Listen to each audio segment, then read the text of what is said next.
In this lesson we're going to look at William Blake's poetry, and so we'll take a brief look at his background. I want to talk a little bit about the style of his verse and his figurative language, and make a few brief notes on the poems that we're going to read, and finally connect this all to the project. And Blake lived from 1757 to 1827, so he's at the very, very late end, and even past the end of the historical window for this project. So he's a little bit outside the scope of this project. However, he was a very important late Enlightenment poet and an early Romantic poet. So I want to kind of use him to connect our study of the Enlightenment with our study of the 19th century, which will be a part of Project 5. My old British literature textbook places him in with the Romantics, but to me, he seems much more like an Enlightenment thinker. And he was actually kind of more of an engraver in terms of a lot of the work he did in his life and the money he made, right? Engravers would carve images on wax into metal plates and then burn it with acid and then use that to print artwork inside of books. So a lot of Blake's works are just fascinating, and most of the artwork that you're going to see in this lesson is from Blake's engravings.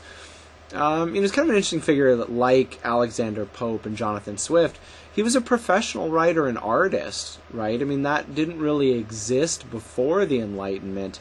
During the Renaissance and before, a lot of the great artists and authors that we have were not professionals. They didn't really sell their work. It was either something they did as a hobby or something that they did and were paid by rich people. For example, people like Leonardo da Vinci didn't make his money selling his artwork. He worked for some of the rich families of Italy and patrons. So a couple notes here about Blake's verse, right? He tended to use shorter stanzas and more rhymes than people like Pope or Shakespeare, but he still wrote an iambic pentameter, right? The 10-syllable per line meter. There's a real strong match between the sound of his verses and the meaning of them, which I think is wonderful. And so I really want you to pay attention to the way the rhythm of Blake's lines or the sounds in Blake's lines kind of match what it is he's talking about, or what we often call the connection between sound and sense in poetry. He kind of had this early Romantic style, but he still had the Enlightenment's concern for socially conscious art.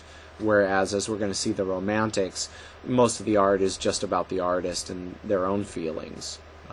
Blake is still much more about society, like Pope. Right? He used some biblical allusions, but he also focused a lot on his own literature and the mythologies that he created. He kind of created some very elaborate mythologies to represent his philosophy. And again, a real strong sense of imagery and sound in his work. All right, so let's look at the poems themselves. We're going to read a poem called Jerusalem, which is an allusion to the New Jerusalem that, according to Christian thought, will be built at the end of time, as well as a belief that Jesus came to England. The English kind of had a sense of themselves as being so special.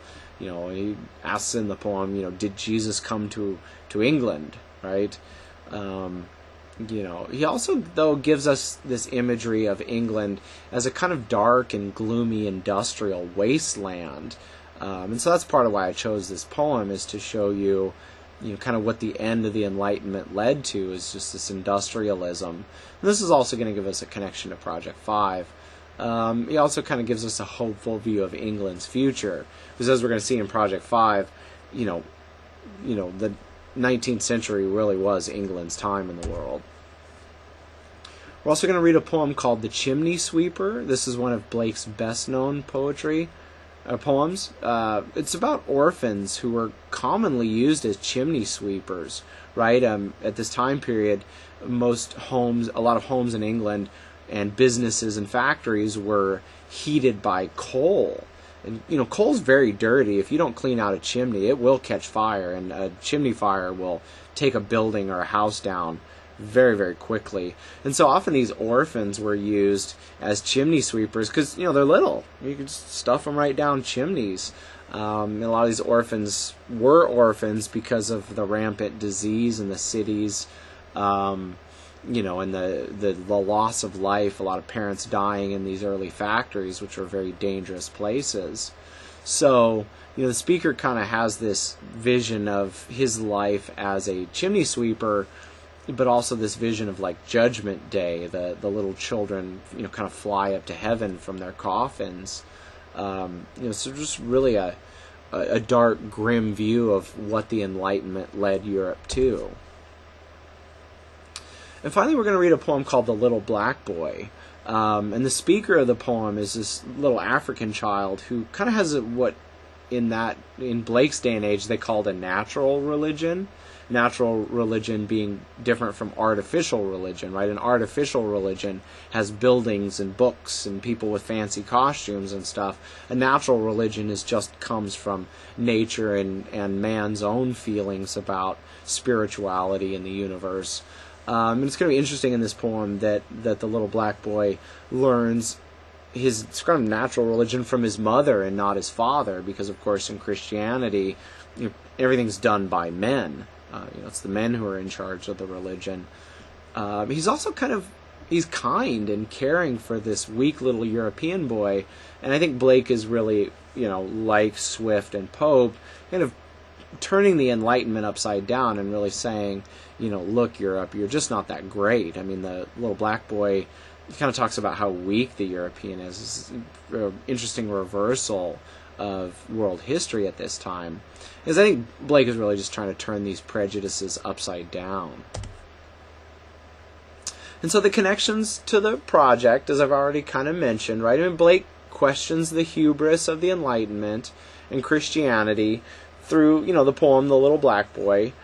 Jerusalem gives us a sense of doom and gloom in the early industrial world, as does the chimney sweeper. I mean, they both show that, industrialism is not all it's cracked up to be, and maybe that the Enlightenment isn't all it's cracked up to be. You remember that I'm going to ask you that lesson in the Enlightenment lesson in world history.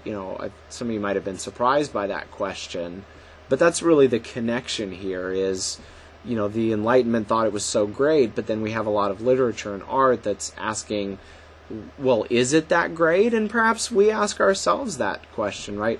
Is the modern world that we live in, is it really that great? Are we really that happy? Are our lives really that good? And so I think, some art here to help us explore those topics. And so that's it. And like, Swift and Pope, I've provided read-alongs for the poems. So be sure to access them in different videos to help you get a good sense of the sounds of Blake's verses. And consider this literature along with your historical study of the early modern period, and think about how this connects to the growing STEM and wealth gaps that characterize this period.